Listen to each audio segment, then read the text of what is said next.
today. Today. As we start this show, this one mic.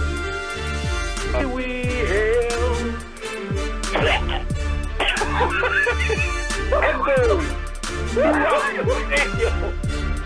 There is a pause throughout the stadium as this man sounds like he just coughs up a lung. They're looking around. The Jumbotron shows and pans the cheerleaders, and as it goes down each cheerleader's face, each one breaks up into laughter, which at this particular time destroys half the stadium. The other half is still trying to figure out what the hell just happened. Does this guy need CPR or something? And then at that particular time, I lost it. Devon Druck. Yes, today. Blog Talk Radio. Start this show, this one mic. Phoenix is another place. They got a great training staff. They were able to breathe life back into Shaq. And you can do that. People talk a lot about their training staff. Blog. Yes, today. As we start this show, this one mic. All right. Yes, today. As we start this show, this one mic. I don't even think you see my shirt. We got Uncle Drew in the house, and we'll talk about why we got Uncle Drew in the building here in a minute. I feel good because I feel like we got a full house. I had to find the 4 screen. I was like, how do I set this up? We got 4 in the house. We got my man Hammer back in the building. This is going to be a fun show. We got all kinds of energy going here. So, before I get into it, please go to realsportsguys.com or hit us up at Real Sports Guys on all platforms. We're trying to build content. We slowly getting it up there. Definitely try to check out the description. We'll have how you can reach these guys on Twitter and all their platforms. They got a lot to say, and hopefully you'll find that out as we spend time here today. But before I get into the heart of the show, let me bring my brothers in to the conversation. Let me stop here in the lower left box with the man. He's the Spartan. He's getting hyped because the Big Ten season's up. Everybody's talking about Ohio State. They're not talking about his alma mater. My man, Isaiah. How you doing, brother? I'm doing good, man. Hey, look, don't sleep on my Spartans, man. Don't sleep. We getting some recruits too. Don't sleep on them. Yeah, I was just watching this kind of college preview show. They had Desmond on, and what's my guy who played at Georgia on there, and they didn't even talk about Sparty. I was like, maybe I didn't watch the show long enough. They talked about Minnesota, in Wisconsin. I'm like, we ain't talking about Sparty. So yeah, they sleeping on them. We'll find out what's going on, but we'll kind of watch that and track what's happening up there in East Lansing. And then we got my man, the youngin. He kind of just try to keep the engine rolling. He keeps poking us like, what we doing, man? Let's keep this thing going. He's excited because he's in the preseason. My man, Darnell Kirkland Jr. How you doing, Darnell? Man, great as always. We got a game tomorrow, man. Wow. I almost can't sleep tonight. We got a game tomorrow. We're ready to kick this season off. But yeah, it's a great time. Wow. You hope all that stuff they're working on, they remember it. They get up there, remember that assignment. If nothing else, hit somebody. Hit somebody and hit somebody. If you don't remember anything else, hit the person across you. Do something. Move something. You can get it done. If you forget your assignment, hit somebody. Don't just stand around looking. All right, and then my man, he's back in business. We're going to be getting together, covering the Badgers this season. Hopefully, if everything comes through. So we'll be spending some time on those Saturdays. And as part of the RSG stuff, my man Hammer, how you doing, man? It's great to be back in Madison, man. Doing well. So, yeah. All right, it's good, man. We're going to have fun, man. We trying to lock it up with our guys over the Wisconsin Athletics, trying to get our credentials right. We had to get the headshots up there. We had to do everything else, try to be official over there, because, we try to diversify the press box. That's our goal. It's our goal, diversified press box. Yeah. No, I definitely do when I'm there. The times I was there, 3 times last year. So, yeah. So, yeah, I got Hammer introduced, and now, he'll be there covering with me, and we'll be talking general college sports while we up in the building. The Badgers, they're predicting as one of the top defenses in the country. They're talking about in terms of what they got going on. That was part of the conversation this afternoon. So it's going to be exciting. I spent a little time over at Camp Randall yesterday in their sports student athletic Performance Center. So it's a great place, and everybody's buzzing a little bit. I think they're gonna have a new practice facility coming up. So we'll be keeping y'all posted. That'll be home base, but we'll be hitting everything else. All right, we like to start it off because these guys, if y'all could just see what's happening, and like we got about 2 different groups going with in our when we got the text messages, and there's always something going on. So I know these cats are always got their finger on the pulse, not only just sports but politics and everything else going back and forth. So I always want to give them a little space to like talk about something that kind of got their attention since the last time we were on the air. Hammer, since this is your first time back in a while. What's been on your back page? What's been that thing that thing that you've been kind of tracking in sports? That's been an interesting conversation that you want to bring in. I'd say dichotomous is the Bronny and the LeBron situation because I just think that now they're connecting them to Memphis, right? And Payne Hardaway, because Payne Hardaway's son is in Cali, but I still think that LeBron's deal shows that he's going to be a one and done, and I think the best way he can be a one and done is going the G League, a night route, not going the college route.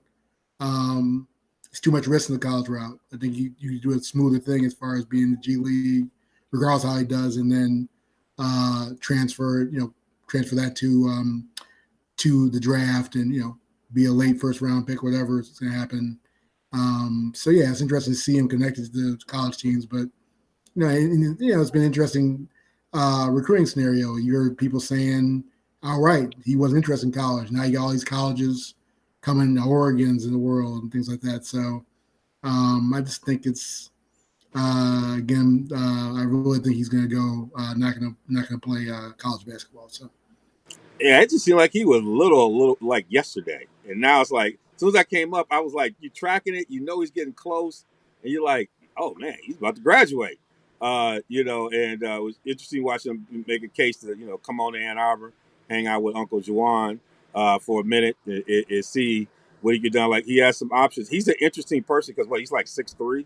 And so, I'm just like, man, I hope he has a growth spurt, at least 3 more inches. Just if you feel like there, but he's the young one. The younger one seemed like he like 6'6". So he's like, 6'6". It's gonna be interesting to see where we go. When I saw the Oregon thing, I just kind of like, man, Darnell, if you don't think about our guy over there who didn't show up at the press conference, I bet he'll still up at press conferences today. If Bronny comes there, he's gonna be at every press conference talking about what's going on. But our coach over at Oregon, who missed his press conference out at the Mile Invitational because his team didn't perform. So I was like, no, don't go there. But he's got some people on the list. It would be interesting, the factor, like, he's come from a situation where it's crazy. He don't really, he doesn't have any concerns in life, meaning that he can go pro, basketball can work out, but I think overall his parents are not, even though I think that's a dream, he got a lot of options. The $1 billion, somebody got to be the face of the family business here over time, and so it's gonna be interesting to see how this young man plays his life. But that's something we might have to dig in as we get closer to seeing what's going on. But that's a great thing to think about. Isaiah, what kind of thing has been playing out with you, man? What you been thinking about? What kind of stuff in the sports world? I know you also interned, so you might have all kinds of things that are on your mind.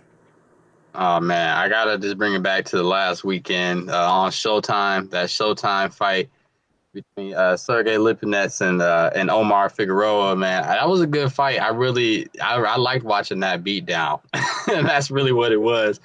Lipinets came in and retired Figueroa on 4 days' notice. It was crazy. Like, just to come in and purely dominate like that. But he really made him look so old and so slow. And shout out to Lipinets because, like, man, he's a respected fighter, and I can respect him. But that was supposed to be Adrian Broner's moment. Like, it's a little bit frustrating, and I really root for Broner in these situations, and I do hope he gets, his help with his mental issues. But oh my goodness, like Figueroa, he didn't look like he had anything left in the tank going into the ring. So it was just. Lipinets picked him apart, and he made him look like a contender. So Yeah, shout out to Lipinets, but I'll be more interested to see what happens next with Broner. Yeah, it's and Lipinets has that look like every time in the corner he got that look like if he dies, he dies. Look, it's like this is a cat you don't really want to tussle with. He just every time I look at his eyes, he looks like he's looking through you through the camera. And he just came out with, I'm just gonna beat. My only strategy is beating you down. Like that's it. I'm gonna walk. If you can take this pressure, you're gonna be all right. And I thought your boy was just gonna, like in the UFC, they take the gloves off and put him in the middle of the ring. I thought we was gonna try. I thought we was gonna. He should have done that. He should have said just take the gloves off and put him in the middle of the ring, kind of thing. That's always interesting when you watch some UFC fights and that happen. Speaking of UFC, I'll be talking about that one in a minute. Darnell, what's on the back page? My back page was going on the heavyweight title picture over there in Europe. We had last week, the same day as the Showtime card, we had Usyk versus Joshua 2, part 2. Okay, Joshua, he went back. He got trained by Robert Garcia. He did show some improvements. He did. Even though the fight ended up in a similar way than the first fight did, it was a close fight where Usyk pulled away at the end, just like the first fight.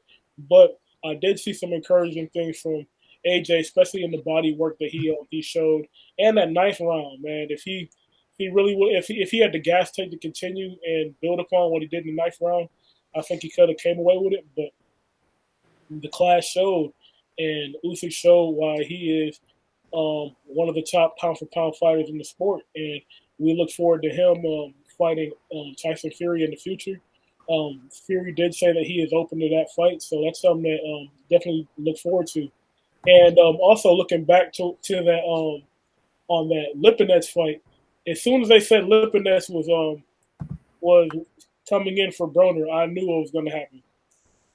Lipinets was going to the beatdown was going to commence because just as Omar Figueroa doesn't have anything in the tank, Adrian Broner doesn't either. To be honest with you, that fight would have been. I don't think Adrian Broner would do the same thing Lipinets did. I think it would have been one of those. Remember back when Victor Ortiz and Devin Alexander fought, and it was just like whoever loses has to retire. And I think that would have been the type of fight that would have been. Because remember what Lipinets did to Lamont Peterson back in the day, not back in the day, a couple years ago when Lipinets retired Lamont Peterson. That was a sad fight to see. I mean, yeah, Lipinets is that kind of guy. He's real strong. He has a good chin, a lot of power. But if you're a guy that can really box, give him angles and stuff, you got him. And that's really where Jaron Ennis. I think he had the best performance against Lipinets, and because he was able to hit him with Ennis is a switch hitter, so it was a big problem. Go back and watch that fight. It's on YouTube if you guys want to go ahead and watch that. But yeah, it was definitely a great performance. Yeah, I mean, I was trying to catch up on the boxing and watching it, and Darnell and I, talking about the AJ and where's he go next, and sometimes you're it's just sometimes there's somebody who's going to beat you. Like Norton gave Ali problems. Sometimes in your life you realize, okay, this is a guy. But if you look at the trajectory of the heavyweight division, some of these guys are going to be gone in 2 years, and AJ's young enough. But does he stay a little bit more with the camp to learn? I thought I saw some things I liked about him. If he would have just let his hands, I love when he went to the body. He just didn't commit. Start to the body, go to the head. And so, some people might be saying retire, but I'm telling you right now, Dana White's just winning. Dana White, in the middle of the pandemic, said, "I got to save y'all." We was all like, "Wow, he gonna come out here and do it." But UFC, I mean, it's just the 278 was the event.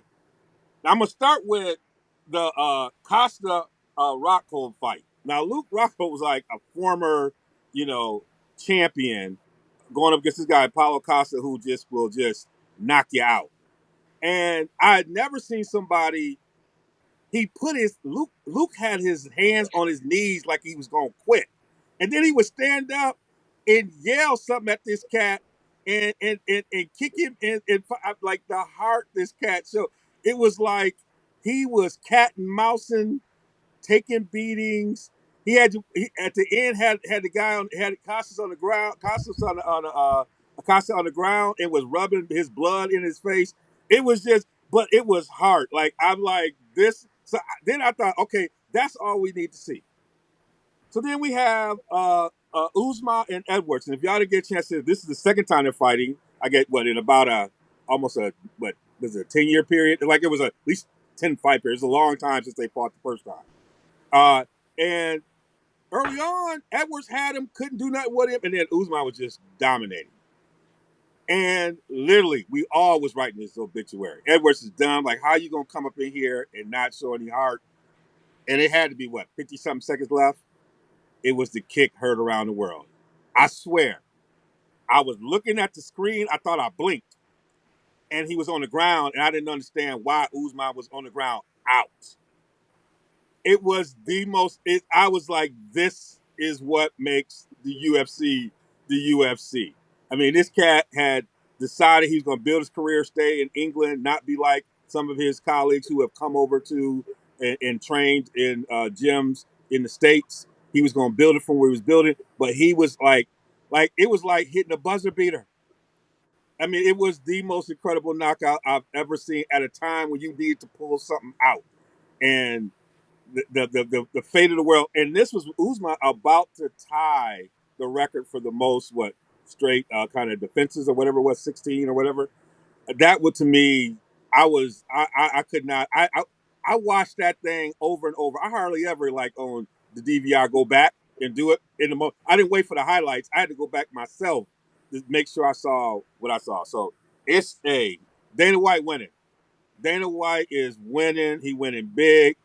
Boxing got to get their act together. They winning. They winning over there in them UFC seats. They winning. It was a great night of boxing. So there's a lot happening in the world of sports. A lot we gonna pay attention to. Some of the stuff will come up and have as a feature of kind of our shows in the future. Thank y'all for sharing. But we gonna get on so the word on the street is KD is staying in Brooklyn. Now, last week, 2 weeks ago, was like there was an ultimatum. It was a whole bunch of else things going on the street. But then they convened in L.A., general manager, the coach, the owner, KD, and they decide they're going to try and run it back. Hammer, I want to start with you. What does this mean, and what was your thought when you heard this announcement?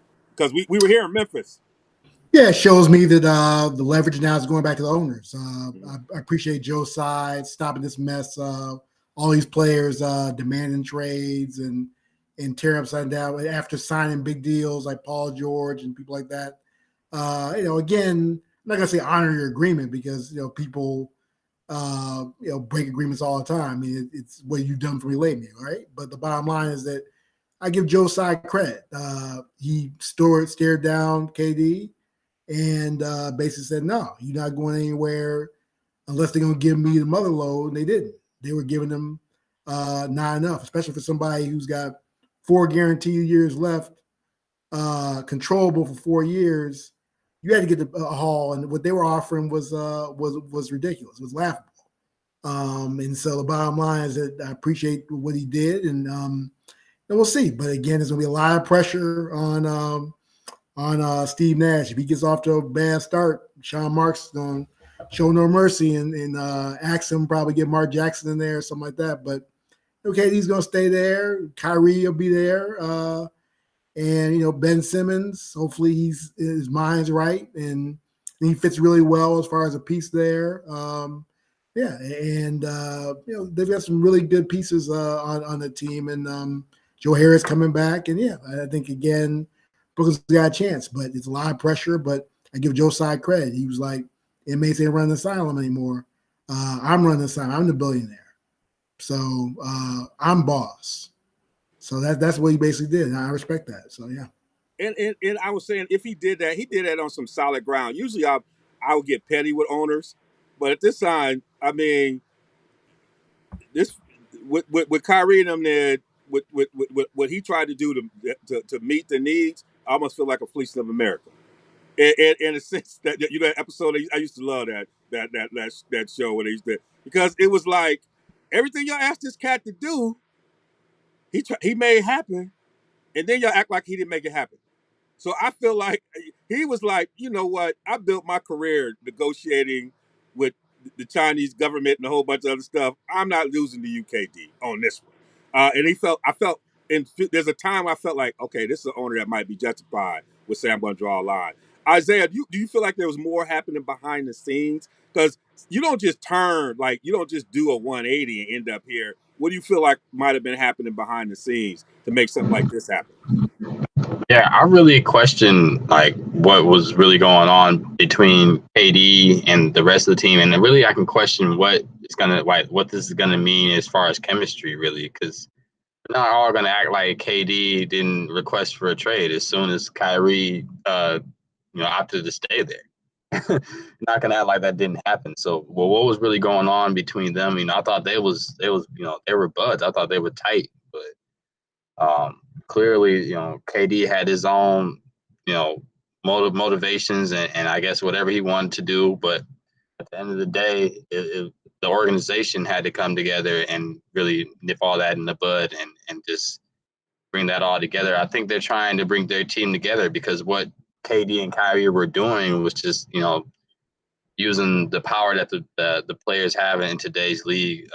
But I think in this situation, it was appropriate for the Nets to have the leverage in the situation just because of how much they've already done to build what they're building out there. What they did so much to get KD and Kyrie out there that it wouldn't make any sense to just trade them away, especially for the offers that they were getting. So, the fact that he asked for a trade in the first place makes me, raise a question of what's really going on behind the scenes. I'm wondering about the relationship between him and Kyrie Irving, especially, I know some players were frustrated with Kyrie after his whole thing with the COVID vaccine and all that. But now that that's out of the way, it's still just a little bit of a confusing situation to say the least. I want you to, Darnell, what do you think? I mean, you hear what Isaiah's saying about that. Like, these things just don't come together at the end. I know there's a lot of leverage out there, but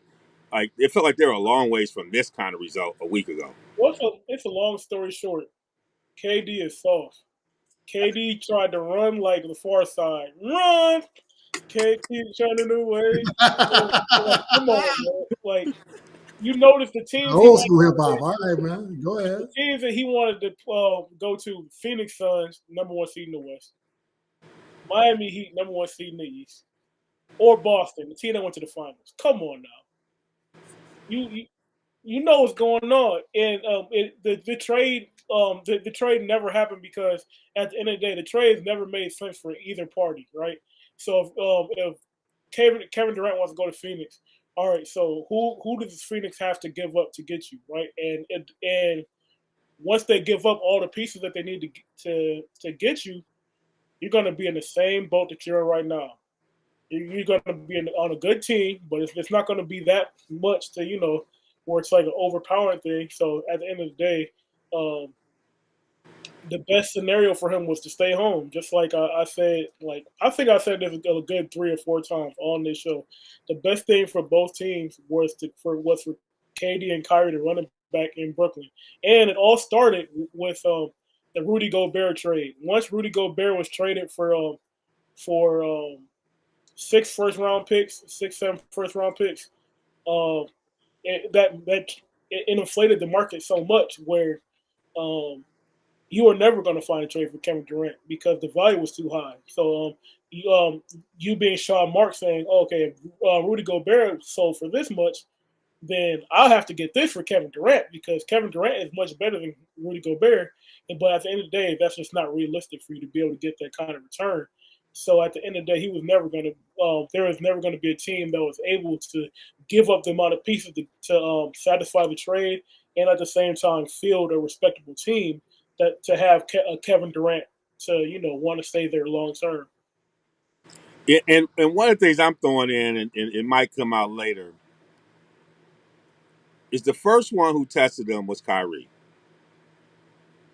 Kyrie was putting a lot of pressure on at the trade deadline. Didn't work.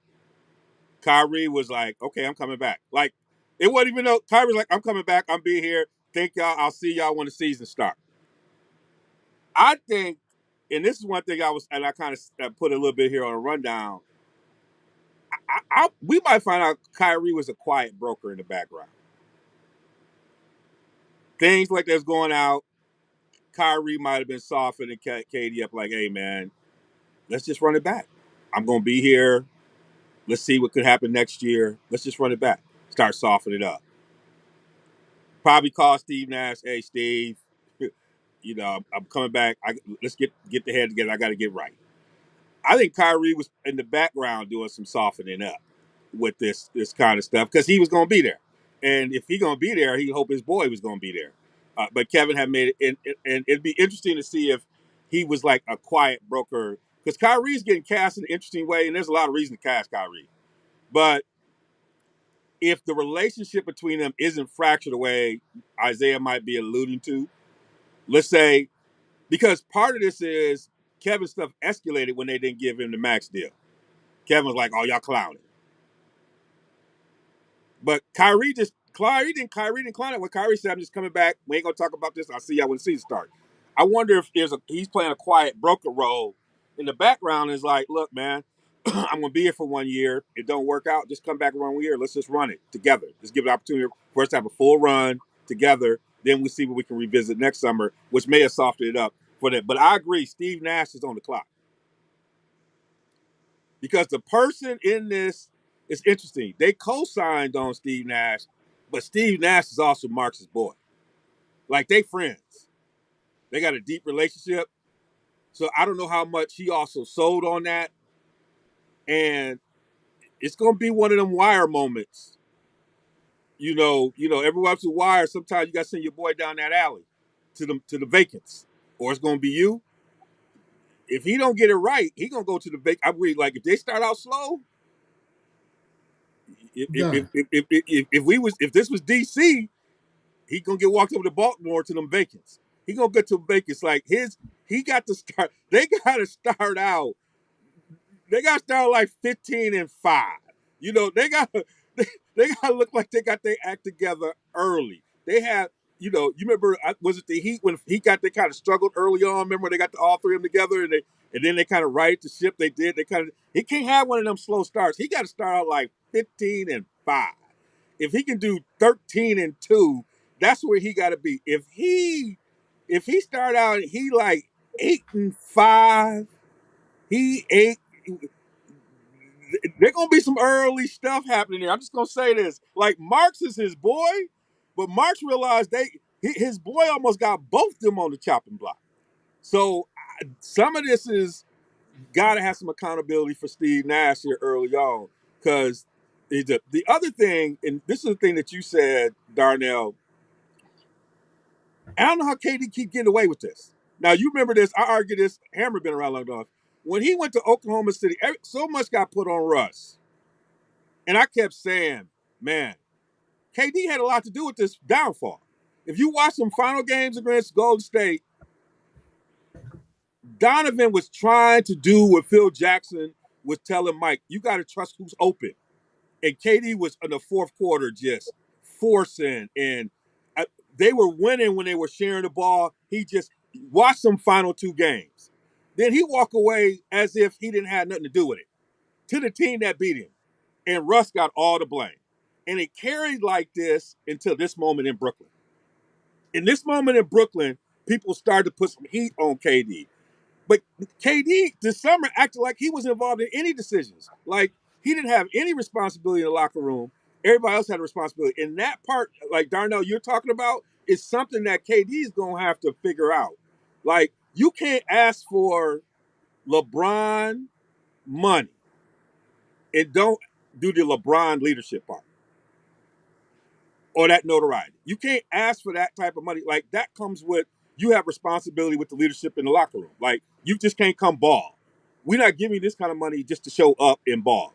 This kind of money means that if just like Michael had to go get Dennis Rodman, you got to go get Kyrie, right? Phil Jackson said, "Go get Dennis." What did Mike do? Mike went and got Dennis. Mike pulled Dennis out the hotel and back to the game. Like that's the responsibility when you have that. And Katie, like, nah, dog, that's not me. Marks, you gotta go get him. That's your boy. So that piece right there is gonna have to be dealt with at some point. And KD never gets that part. Like he's a great individual player, but to win championships, it takes that level of leadership, and that just can't come from the coach or the GM. That's got to come from someone like him, holding everybody accountable. That piece is something that I'm not seeing happening here. So we'll see how it goes. But he gonna be under the microscope a little bit on that side as well. Like he is like nobody raises that issue with KD like they should, and he finds a way to push back on that all the time. Like that's not what I get paid. Like I'm not paying you just to show up. I'm paying you to manage Kyrie too. I'm paying you to manage the locker room as the leader. We expect quarterbacks to have a role in the locker room like that. We expect our leaders in basketball to do this. So that's something we're going to have to keep watching with this situation. But I got a feeling y'all going to find out. Watch in 2 months, they start to unpack this thing and find out, Kyrie's behind the scenes having some conversations. I got a feeling he softened KD up a little bit. The guy would say, look, man, your situation, look, just come back and run it back. Because that's the only way I can see this thing turn around this fast on KD's side. And him not just totally being salty. All right, we're going to move into the boot. So we're going to talk about who do you trust more? We got the Can't Trust It list made famous by my man, Marcus the Game Changer. We, part of our March Madness conversation, we've used that and other things. But I'm saying we got to stop being negative post-pandemic. We got to highlight the positive. Who do we trust? We already talking about who we can't trust, and that list is long when it comes to football. But there got to be some folks we do trust. And so I got my panelists here. I got a couple scenarios I want to kind of go around and talk to them about and see who they trust. All right, in our first scenario, y'all ready? I feel like this is a game show. I was watching, what's that, Shazam with Jamie Foxx and his daughter. I feel like I got my game host vibe on right now. But I was looking forward to this. I don't know how it's going to work, but I trust my guys will carry this out. All right, in the first scenario, who do you trust? David Carr to lead his team to a divisional championship in AFC West, or Bill Belichick to get the offensive coordinating and play calling right to win the AFC East? Who do you trust, and what's your evidence for why you should trust them? I'm going to start with Darnell. Darnell's like, man, he's ready to hit the buzzer. I was ready. I was ready for this one. I trust David Carr. Woo! It's gonna be an unpopular answer, but at the end of the day, he has a lot more help. I mean, I have more faith in them to win the division than I do in Bill Belichick, simply because David Carr. I must say David Carr. I keep saying David. It's Derek Carr, right? Yeah. Derek Carr. I don't know why I'm saying David Carr. I'm talking about his brother. Yeah, Derek Carr. I don't have faith in David Carr. Derek Carr. I have faith in Derek Carr to win the division because he has a lot more help with him. He has Devontae Adams, one of the best receivers in the league, to throw the ball to. He also has Darren Waller, one of the better tight end receiving threats in the league to throw the ball to. Also, they got Hunter Renfrow, a great slot receiver. He's good at getting open, finding space. So that's Josh Jacobs running the ball. I mean, he has a lot of weapons to throw the ball to. And then on the defensive side, they've done a good job of building that pass rush there. They have Max Crosby, Eastern Michigan's own Max Crosby, and they paired him up with Chandler Jones, John Jones' brother. But he's almost as good at his job as John Jones is. That's saying something. Chandler Jones, one of the best pass rushers in the league. So that being said, Oakland's going to be. I said Oakland. The Vegas Raiders. I'm messing up this whole segment, but the Vegas Raiders are going to be forced to reckon with. So I have to own that, brother, because I saw David on a NFL. He's on a show. I'm like, where have you been? and it got in my head. So I forgot about his brother there. You're right on. And what's interesting, if you look at the NFL top 100, what's voted by the players, look at how many Raiders are in the top 100. I was looking at a list. I was like, Raider, like a lot of players you're saying, like the peers talk about the quality of players in that top 100. So you said Derek, you believe in Derek Carr. You like the genius Bill Belichick has got to know some offense. All right, I'm gonna go to you, Hammer. You were shaking your head. Where are you going with this? Who are you going with? Derek Carr? Definitely or Belichick. Bill man. Belichick. Definitely Belichick, man. I mean, how you gonna go with Belichick? What tells you that Belichick know how to call plays? Okay, explain yourself. I explain myself to the fact that again, when McDaniels was gone, O'Brien's gone, the offense was still humming, and they haven't had a defensive coordinator in a couple of years, 3 years, 4 years. Patricia's, I guess, going to call the plays. I read. Do you trust Patricia? Like, what evidence? No, like we got two cats from Detroit. I trust Belichick. Belichick runs the whole show. He runs the draft room. He runs the training room, the coaching room. So anybody can coach a quarterback now? Yeah, he can coach a quarterback. I believe he's a great football guy because, again, he's a Parcells disciple. And so that's the main thing about it. He learned from the best, and that's how he became the best. And so the bottom line is that, I don't trust David Carr. All that talent because Derek Carr. That's my fault. Derek Carr. We don't trust Derek Carr. You'll trust the Carr family. Because the fact is, I don't trust Josh McDaniels. Getting this, but he was the one doing all the stuff in the Patriot land. Like, he's the one who laid the foundation. It's different between being a head coach and being a OC. You know that, man. Totally different, man. And McDaniels is an OC. I just don't see that hire really puzzled me. They could have done some really good hires, but that hire really puzzled me, man. As far as Josh McDaniels goes with Derek Carr. And yeah, everyone's going to talk about him and Devontae being boys at Florida State Fresno State, and Waller. And yeah, they got great talent. One thing I'm surprised about them releasing Kenyon Drake. That surprised me. That really stunned me as far as it goes, because I think he really fits that offense well, and I'm surprised at that. Either he's really hurt badly, but I don't see that anymore. And they're eating $4 million, so they clearly want to get rid of him. So I just don't trust. I don't trust the Raiders. I trust. The Raiders have backs on backs. Though they could have got.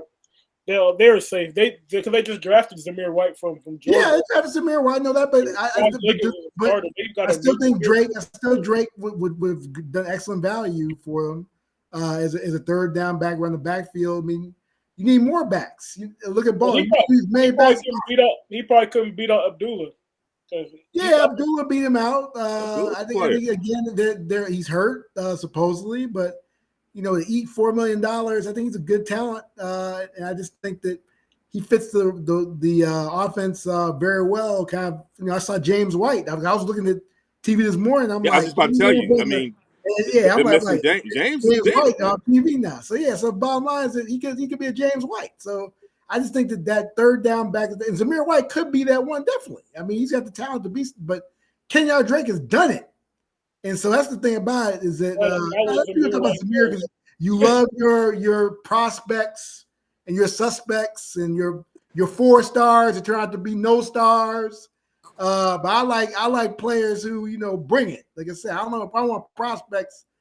I want who can do it. I want superstars. So yeah, so we'll see. But I like Belichick. All right. I'm gonna bring Isaiah in here. Where you gonna land, brother? We got over here. I feel like this is 8 Mile. We got B Rabbit. We got, we over here. We might have to have you settle this thing down. We got Derek Carr. We'll get it right. I messed it up because I watched his brother on the show, and then as I was typing the rundown, I got the Carr family throwing me off. But Carr lead his team to the divisional championship in a difficult AFC West, right? So we got layers to that. And you got Bill Belichick, who thinks, it's like everybody can do this. Like we got Matt Patricia on it, but he's the genius in the AFC East. Who you got? The genius, huh? The genius. Man, I'm gonna get on that in a second, but I will say that it is gonna be hard for the Raiders to win their division just because the Chiefs are there. But I trust the Raiders winning over the Patriots winning their division. I would see the Bills winning the AFC East. I mean the AFC East.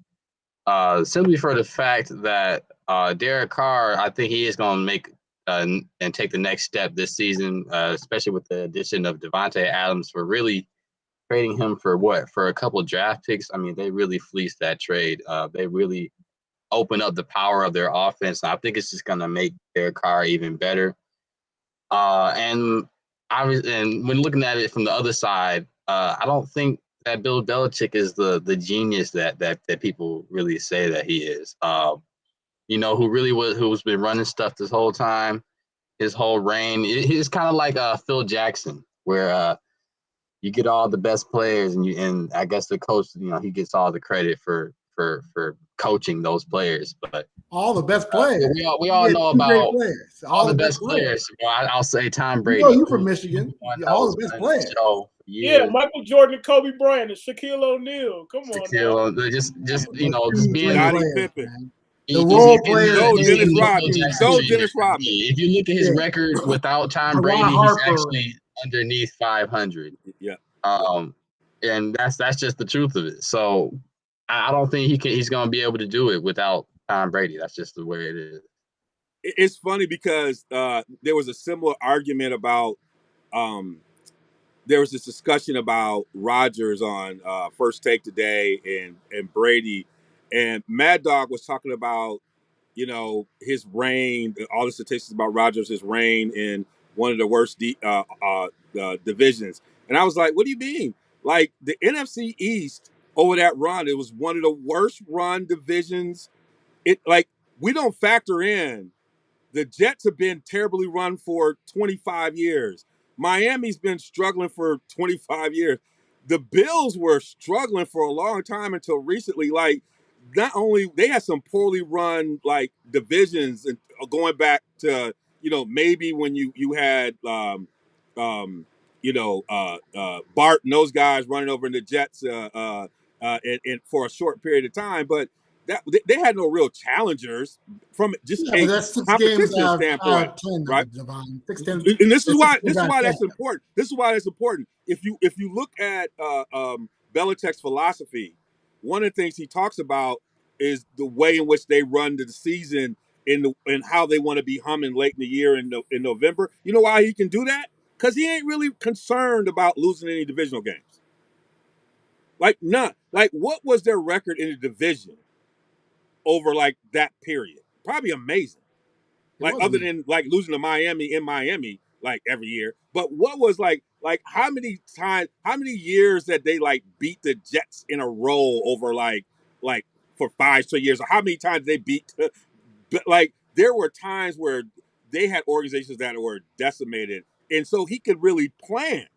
Right? He wasn't worried about no competition in the division, and that's never really played out. You saw when there's starting to be some competition, it gets a little bit different, right? And so, but I'm surprised at this, anybody can coach offense thing. I got an offensive line coach over here. I know people switch to positions, but I don't even see, do they even have a quarterback coach? They got a second-year player. Do they even have a quarterback coach on the right? I don't know. I never hear about the quarterback coach. I think they do, but yeah, so. Who is coaching the most important position you got on the team with a second-year player? Is that Matt Patricia? Is that Matt Patricia? But now Belichick coaching quarterbacks? Yeah. All right, y'all. So that's scenario one. We're going to go. The next one, who do you trust more?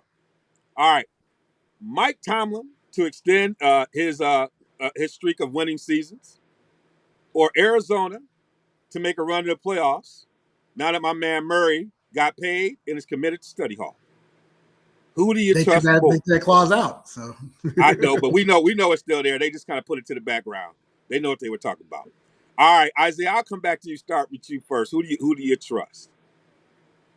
I'm gonna go with my man Mike Tomlin. I think the Steelers are always gonna be in a good position to be able to do well. I think he'll, all they gotta do is be over 500, and I think they can easily do that.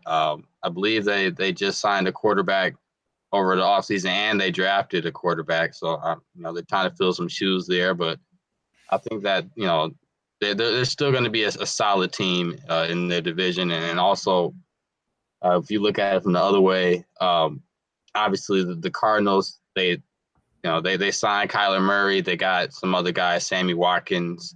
I believe they're gonna miss out on Hopkins for a few games due to suspension for the next season. Yeah, but you talking about Marquise Brown, not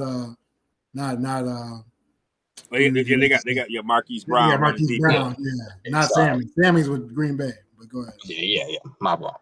Clearly an upgrade though. It's an upgrade though. Yeah, they did get some new receivers and all that, but I'm saying that I don't know if they'll be able to compete with the top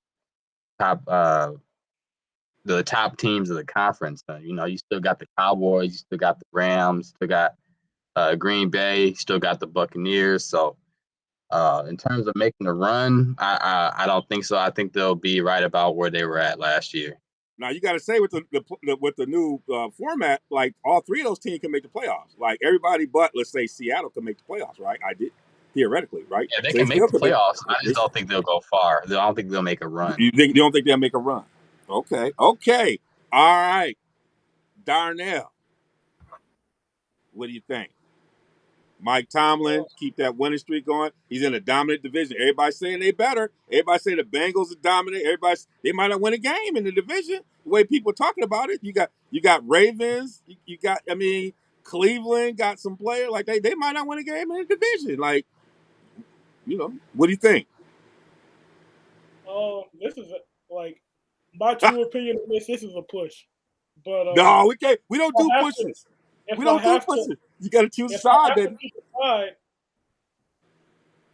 So instead of making the playoffs, we can just say winning season. So we're saying winning season because the way you phrased the question, you said Tomlin having a winning season.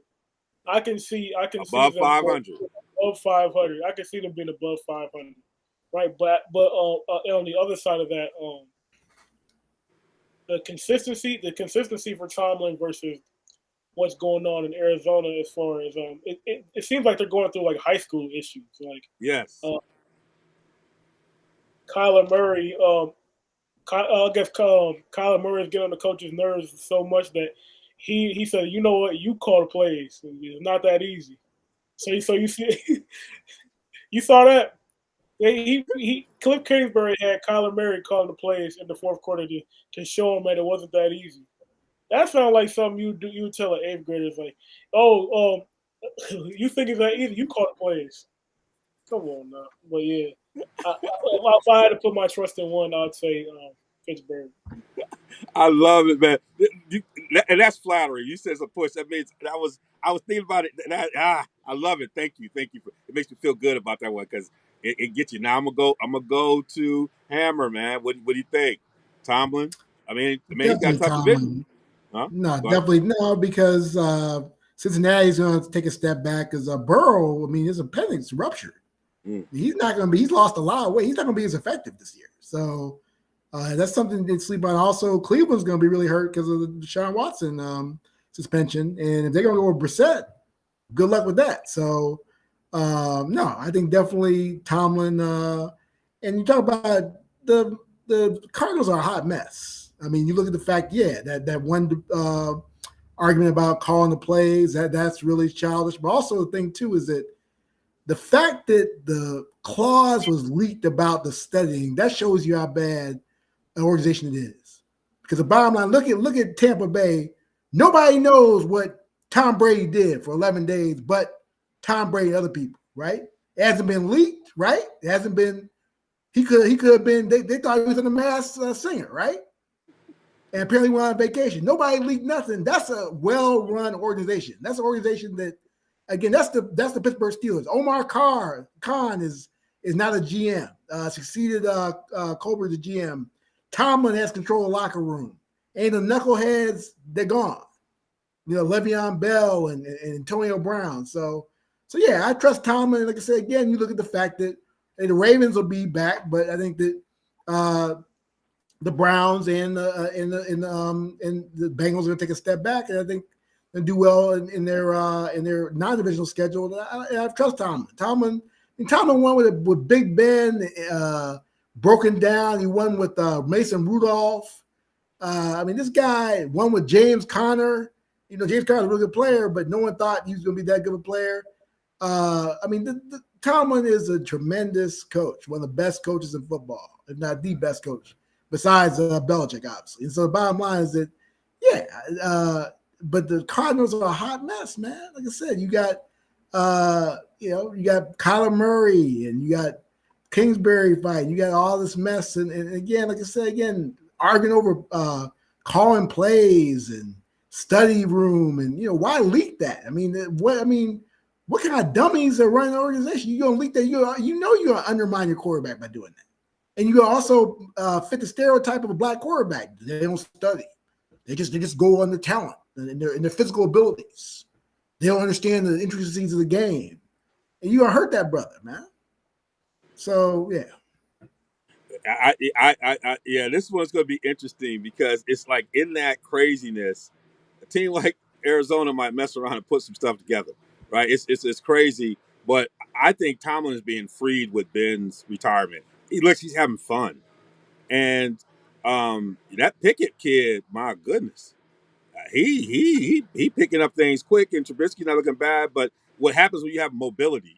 Makes your offensive line look a little bit better, where you can get out of the way of stuff. It's been interesting to watch this, but it'll be good to watch these two scenarios play out. This next one's kind of close to my heart because I've had fun watching Hard Knocks in the Lions. Man, I think I may have seen two of the greatest speeches from a coach in NFL history. Let me come over here and play a little bit here. So this is interesting. These are two teams that people are talking about for different reasons. But will the Lions find that roar again and lead to 9 or more wins, which I think would be a huge jump for the Lions? Will Dallas win the NFC East? Let me go to Darnell because I can see a smile over here. I got to see where this is going. The Lions have a snowball's chance in hell of winning 9 games this year. There is no way. Win 3 games. There's no way Lions win 5 games. 3 games. Shoot. 3 games. I'm a bet on Lions to win 9, man. I ain't going down like that. Dallas wins this about 9 in 2 years. Yeah, you talking about 2-year period? Yeah, they'll win 9 games. Yeah. And Dallas does 3-year period. Yeah. And Dallas actually does have a really talented team. Taylor Swift, he's coming on. I mean, at that guard. But they got the can't trust it coach of the year.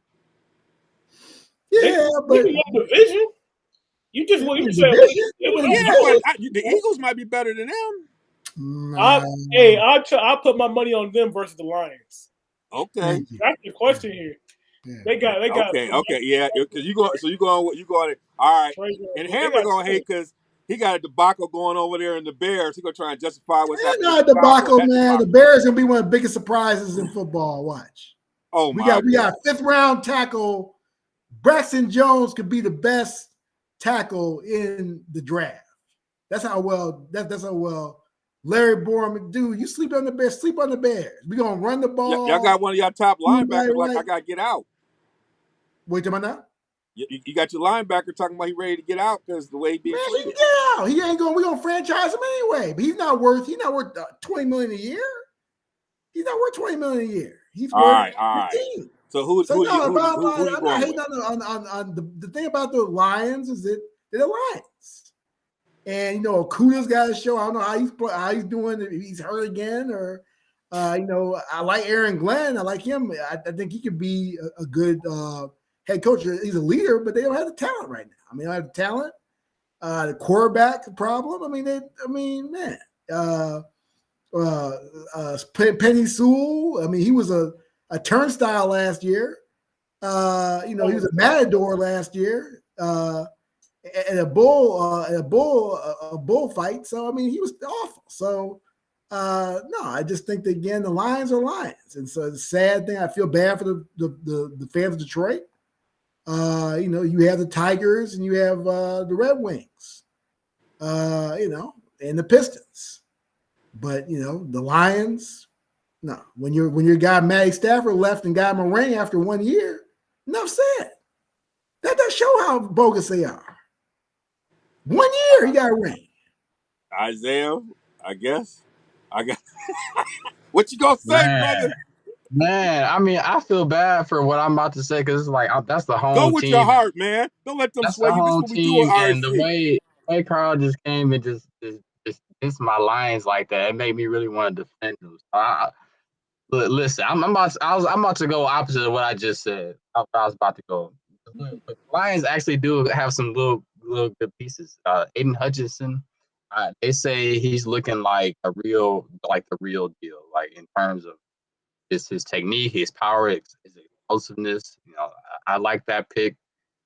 We got some other good pieces that may have gone under the radar. I don't know if you've been watching the Hard Knocks, but Amon-Ra St. Brown is another good wide receiver. I believe it came out of the 6th round. He's a good player. He ain't under he's balling, dude. Yeah, but I mean, for that's what I don't know. I forgot what round he came He out of, but went like 5th, 6th round. His brother is the star for the Bears. He on ball. Yeah. But I mean, for as many guys picked over him, and I just feel that it always, it starts with the little pieces. We still got Swift from a few years ago. I still feel like he needs, need just a few more years to develop. I still want to see more from Jeff Okudah. I can't really say that the Lions are going to win 9 games next year. I really can't honestly say that. I'm trying to defend them. We'll probably at most get to 6 games, or we'll get 6 wins. But as far as this argument goes, obviously we had to take the Cowboys. I think they even did. They won the division last year. The Cowboys. I'm not entirely sure, but even still, I just feel that the Lions, even though that's my home team, we sit here as Lions fans and we get sad every week when we watch them, but we don't ever stop believing. We don't ever stop watching. And I guess that's kind of the beauty of it. That's the problem. That's the problem. You like the Cubs when we stopped watching, and they sold the club. The Tribune sold to the Ricketts. Then we won titles. The Fords are the biggest problem. That's the consistent problem with the Lions. Until the Fords sell the Lions, y'all ain't win nothing.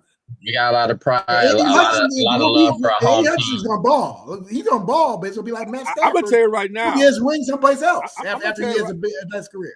I'm gonna tell you right now, the Lions might have a top 12 defense when it's all said and done in a minute.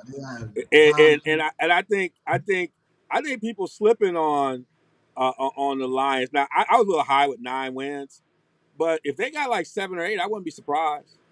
I think they got some pieces there. And I'm not in the division. I mean, Green Bay looks good, but the Lions have always played Green Bay. I'm not sure. Chicago, you can say all you do. I'm not buying into that as well. Minnesota's gonna be solid. We got to see. They had a coach who was afraid to drive the Ferrari. They might have a coach now who will drive the Ferrari. That was what we talked about last year. But I think the Lions they're gonna come with that dog. And now I left the Lions a long time ago, long before Dexter Bussey, long before Billy Sims. I couldn't do it no more. I had to go east. I had to go with Mean Joe Green back in the day. I had to go to Pittsburgh because I just couldn't keep doing the Lion thing. But I watched these Lions and they kind of brought me home. I'm gonna go get me a hat because I think they got something going over there. So, but I agree. I think if you were looking at it, you probably could put your bet on Dallas. Y'all probably living right on that. But Dallas got some problems themselves, and so if I probably would have put if I probably would have put it down to about 6 wins for the Lions, this probably would have been a different discussion, in a little different way. But I was trying to be a little aggressive. I think I got a little hyped after watching Hard Knocks and listening to one of them speeches. I'm like, I'm going with 9. I'm going with 9. And as y'all were talking, I'm like, this would have been better if I would have put it at about 6. I just got hyped. My fault. All right, the last scenario of this week, because we'll come back to this next week, now that y'all kind of warmed up, and I'll keep working on these scenarios. This one might be over too, but the Bengals to make it to the AFC Championship, that old thing about teams going to the Super Bowl, can they come back and make a run again? Everybody seems to be high on the Bengals, even with the quarterback going through what he's going through. Or the Packers make it to the NFC Championship. They lost their top receiver. You got Aaron Rodgers over there, cussing his receivers out, probably like he probably should. So they got to have a team meeting over there. You got to figure out what's going to happen there. But both these teams are talented. But my feeling is only one of them on one. If I had to bet, only one of them gonna make it, not both of them. And so, who you think gonna make it? Hammer, I'll start with you, and then go to Isaiah. We'll finish with Darnell on this one. Definitely the Pack, because the foul lines, the Pack have a tremendous defense. And I think that also you look at the fact that when Devontae Adams was not known, Jordy Nelson slipped. He I think, again, the Watsons of the world, Dobbs, they're going Sammy Watkins will be a nice piece. Randall Cobb's a nice piece. So I think they definitely, and also I think they're going to run the ball more this year. I think they're going to really with Dylan and with Aaron Jones. So I think that definitely, and like I said again, I think that Burrow ruptured appendixes. I mean, he's lost a lot of weight, and he's had injury history as it is. So I just don't think, again, Lightning not going to tear the ball twice. They made a great run last year, get the Super Bowl, and tremendous run. But I think they'll be 9-18 this year. They'll be a mediocre team this year. It's funny. I remember when they drafted Dylan. I'm like, I love Dylan. When he was at Boston College, and I remember people arguing because he didn't get a receiver, and I was one out here arguing like, this cat Dylan. I watched him. He bad. It's funny how people talk about Dylan now. And everybody was complaining that they didn't get a receiver, and I'm like, this kid Dylan, and he's perfect for the Green Bay. That weather, and especially that 1-2 punch. I'm glad you brought him up because I remember when we was talking, everybody was arguing with me about the Dylan pick. Why they? I'm like, I thought it was a bad pick too. I thought it was a bad pick too. If the offense they run and doing it in Green Bay, you're gonna appreciate him in October, November, and December. You be like, oh, we glad we got him, because people gonna make business decisions when they try to tackle him. All right, Isaiah. Yeah, I'm gonna have to agree and say that the Packers will probably likely win the conference in this situation, just because they do lose Devontae Adams, but I think that Aaron Rodgers and all the other pieces that they have around them are still good enough to make it. It still will be a tough road, a lot of other good teams. But as far as the AFC goes, I feel like the Bengals overachieved a bit last year, and I don't think that they will be able to do that again, especially against other teams making some improvements. Like I said, the Raiders, the Bills. We talked about the Patriots. Obviously, the Chiefs are going to be there. So the AFC is tough. It's tough. But in this situation, I'm going to go with the Packers. Okay. All right, Darnell. I'm going with the Packers as well because I think I know they lost Adams, but they're going to compensate by running the ball. They have a dynamic duo at running back. They have a really good offensive line. The defense should be elite. They just added to it again with Quay Walker. Yeah. You remember watching him in the national championship game. He's a really talented guy, and you just adding him to an already talented defense should be something special. So I'm gonna have to go for Packers. And on the AFC side of things, I have the Bills winning it all. So I think in the AFC is just has a lot of really talented teams. So I think the Bengals might take a little step back. Now, the Bengals added to their offensive line, right? They because they couldn't protect anybody. Joe was just tough as hell. But the Packers, I said to the NFC Championship, Packers didn't even get out of couldn't get. They had a home field advantage and lost at the crib with Devontae Adams. Yeah.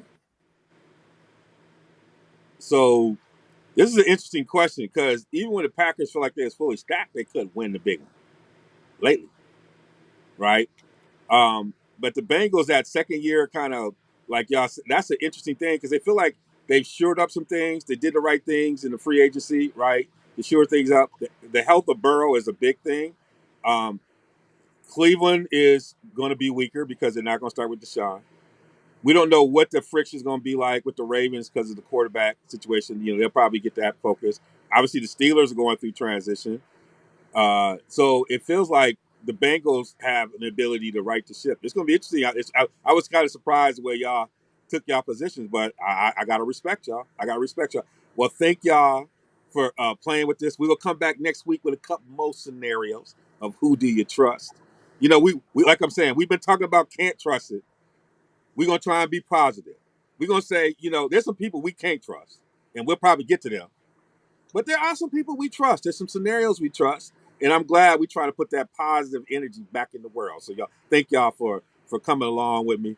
Even though our Lions took a hit, I was hyped. I thought we have a different conversation. I'm going to go back and check my boy Campbell out again. Like I said, if y'all got to watch the episode, how episode 1 starts with his opening speech, that's felt like Friday Night Lights. I was in there like, when he got done with that speech, I felt like, you know, I can't do nothing right now in football. I felt like I could throw on some tight stuff. I give you one play, coach. If they can't give you nothing else, I'm gonna give you one play. I tried, but boy, even my man Isaiah, who tried, at the end of the day, he had to turn around like a scene from The Wire and shoot his butt in the head. Like you just got, and he had to go down with the ship. I gotta work on my. If I would have been at 6, Isaiah, I think you would have had a place. I should probably consulted you and maybe had the number at 6. It might have made a little bit better argument than 9. Like 9, boy, you know, Darnell was good. He just jumped in like, I know, like Darnell just chopped it from the beginning. I was like, my goodness. So we were trying to do a better job of that next week. Yeah, it was 6. 9 was pushing just a little bit, just a little bit. I did this after watching. We're gonna get there, though, I did this eventually. after watching him. I did this after watching Campbell had me so hyped. I was like, I'm gonna give you 9. I gave you 3 for the cheat. You know, it was 2-3 years. We'll be there. 9-win season. I don't care if you have. We said 3 butt cheeks, and you know, when he said all that, I'm like, whatever that is, I want more of it. You know, it's like he doing up downs. I'm like, looking tired, talking about his wrist. I'm with it. I'm all in. Like, yeah, he brought me back. He got the shirt with the 313 shirt. He brought me back. I'm like, I gotta go get me some Lions gear. I know I've been away, y'all. I'm gonna try and go back early for everybody else jump on this. I'm gonna try and go sneak me when I'll be in Michigan this weekend. I'm probably gonna give me some Lions gear. I'm gonna have to do it, man. Just for Campbell. I gotta do it for him, man. No one else can bring me back. After watching that, I gotta go get me something. All right, we're gonna hit the grand finale, y'all. Just some parting words for the people, y'all.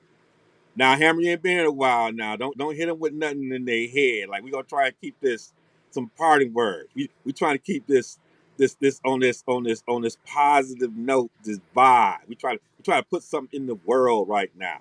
So y'all got a few minutes just to share something y'all want to share with our listeners in the party shots. And so I'll start with you, Isaiah.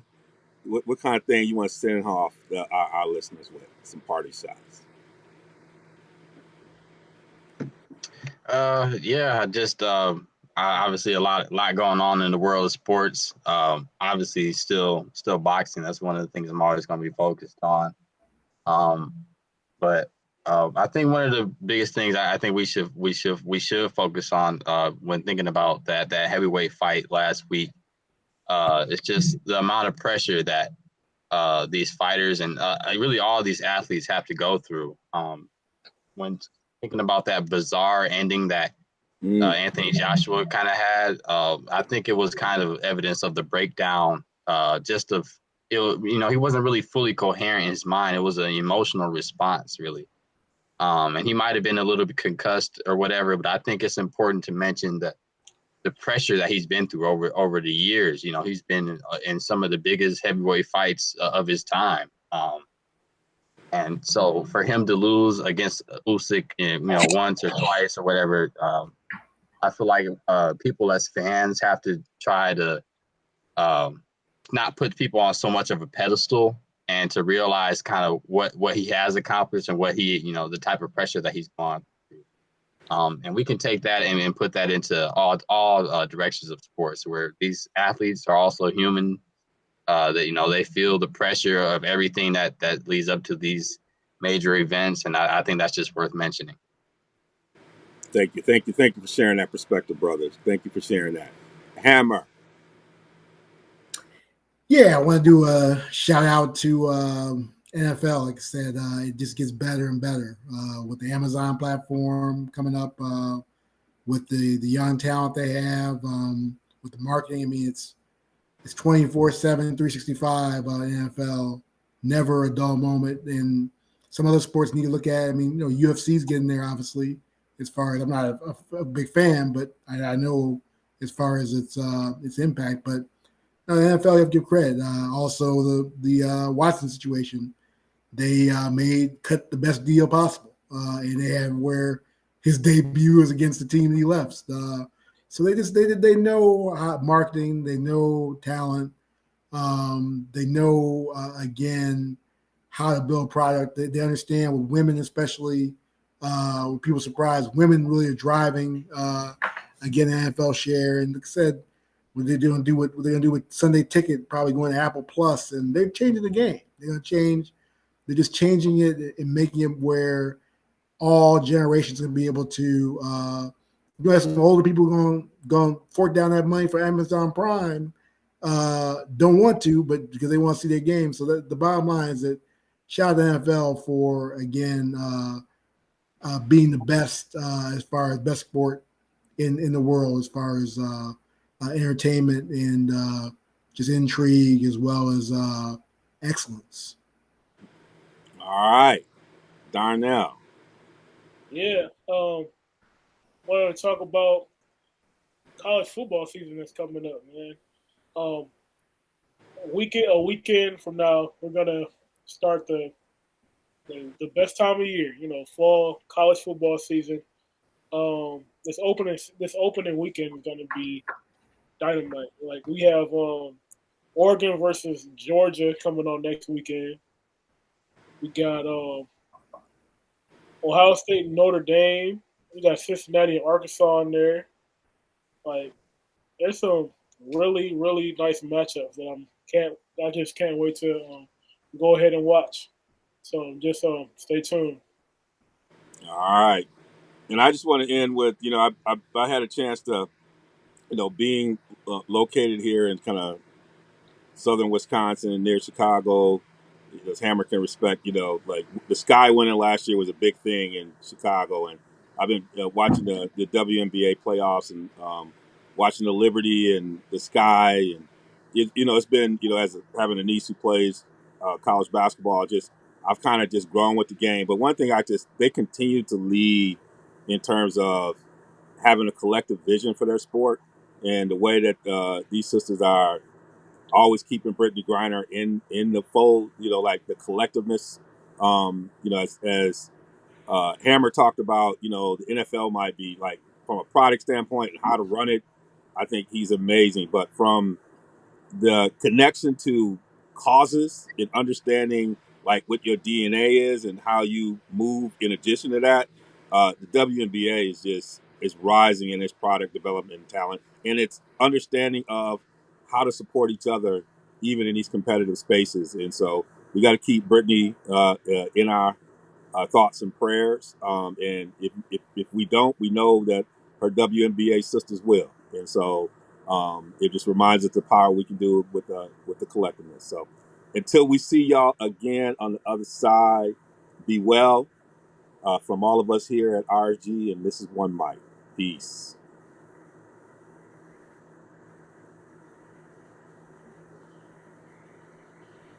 Yes, today.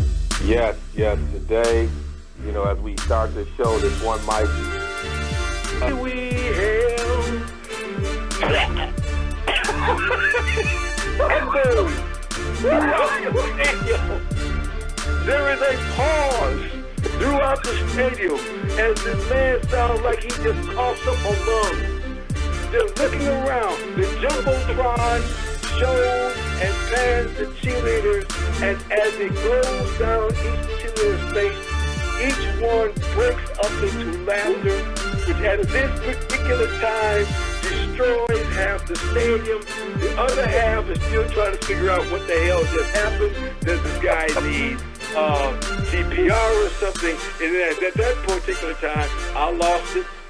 Devon Druck. Yes, today. Blog Talk Radio. This show, this One Mic. Phoenix is another place. They got a great training staff. They were able to breathe life back into Shaq. And you can do that. People talk a lot about their training staff. Blog. Yes, today. you know, as we start this show, this one mic